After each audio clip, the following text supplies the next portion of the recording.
This game shouldn't work as well as it does, and that's exactly why people are so interested in it. Because on paper, Mouse P.I. for Hire sounds like a gimmick. A black and white 1930s cartoon-style shooter where you play as a detective mouse shooting gangsters in a noir city. That sounds like something that looks cool for 5 minutes, and then you realize there's nothing underneath it. But here's the thing, this might actually be more than just style.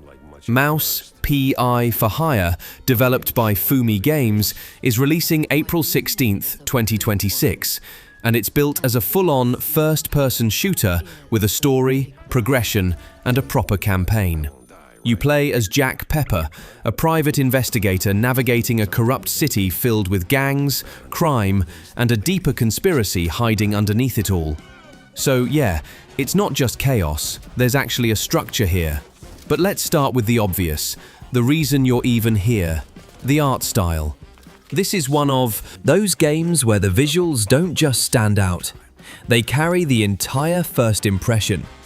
Everything is hands-drawn, frame by frame, in that old-school rubber hose animation style. The kind of cartoons that honestly feel like they shouldn't even exist in a modern game. And I'll be honest, I love this. Growing up with those kinds of cartoon stories, seeing that style brought into a fully playable 3D world like this, it just hits differently. It's not trying to be realistic, it's trying to feel like something alive. Something animated in a way most games don't even attempt anymore. And when that works, it makes the entire experience feel unique before you even touch the controls. But visuals can't carry a full game, and this is where the real question starts. Because underneath all that style, this is still a shooter. Fast-paced, boomer shooter-inspired gameplay with a full arsenal of weapons, constant movement, and enemies coming at you from every direction. And from what we've seen, it actually looks solid. There's movement mechanics like wall running, grappling, double jumping, things that keep the gameplay active instead of static. There's variety in weapons too, from classic guns to more experimental stuff like freeze weapons or, honestly, things that only make sense in a cartoon world. So on the surface, it's not just shoot enemies, move on, there's energy to it. But here's the concern, and it's a big one. Does it feel as good as it looks? Because a lot of early impressions, and even community discussions, keep coming back to the same point. The gameplay looks kind of standard. The visuals are cool, but the gameplay has to carry it. And that's the risk with a game like this. When your art style is this strong, it sets expectations very high. If the shooting doesn't feel impactful, if the level design doesn't evolve, if the mechanics don't deepen over time, then the style stops being a strength and starts feeling like a distraction. Another thing to think about is pacing. This isn't just a straight-up arena shooter. There's investigation elements, story segments, and exploration layered in between the action. That's a positive, because it gives the game more variety, more identity. But it also creates a balance problem. Too much downtime, and the action loses momentum. Too much action, and the detective angle feels pointless. And finding that balance is harder than it looks.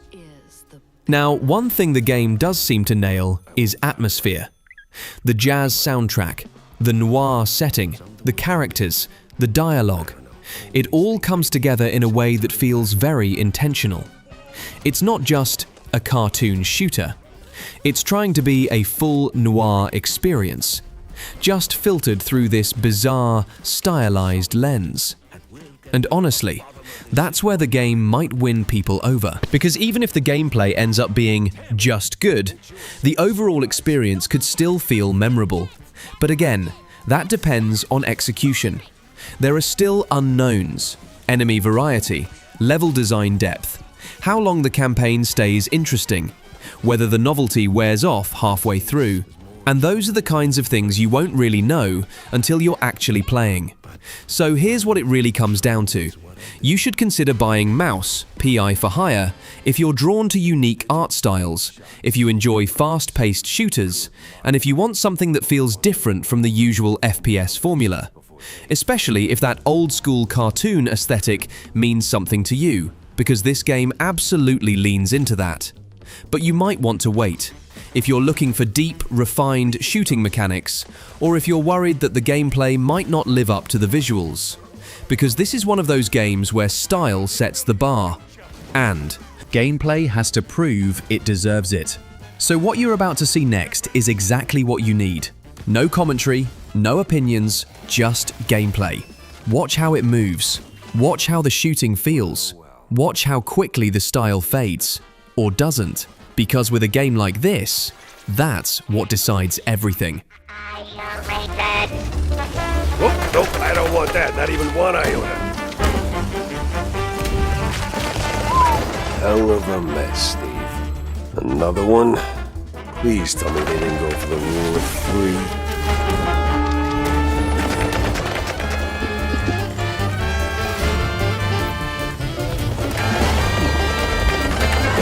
Not that again.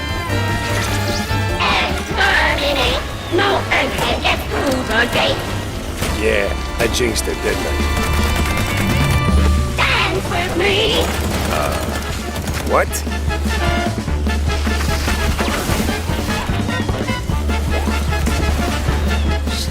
Steve, even for you, this is a bit much. Freezes the enemies. It shoots a beam of ice that stops enemies in their tracks, leaving them vulnerable to being, well, shattered. You have a few options here, whether it's a simple kick, swapping to another weapon, or what we would recommend, using the freeze gun's alternate fire, which propels a frost-covered snowball to finish the job. However, you have to be quick. It shoots fast-moving goo projectiles effective at all ranges. With just a few shots, the enemies will succumb to its corrosive force and you will see them literally melt away. However, if you're dealing with multiple enemies at once, simply use its alt-fire mode. It shoots a blob of turpentine onto the ground, damaging all nearby enemies. Shooting enemies just a couple of times will stun them, buying you some breathing room. However, in larger quantities, these waves become deadly with mind-blowing results. If you're looking for something more precise, switch to the alt-fire, which shoots a focused beam that skips the stun altogether and goes straight into the head popping. Welcome to the trap, Mouse! What a crappy...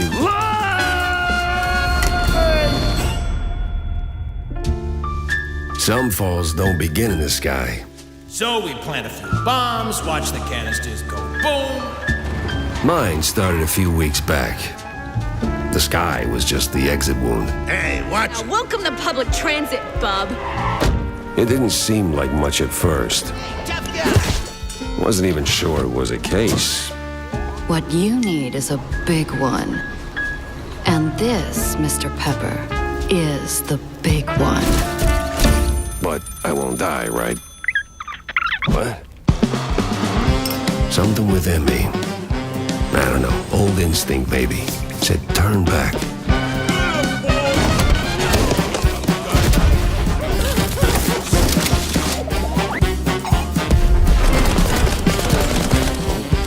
Some solid evidence, and we'll get to the bottom of this in no time.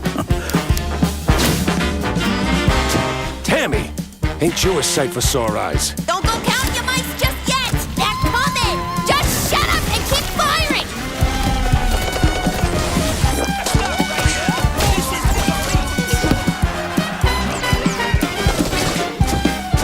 This case was more trouble than it was worth.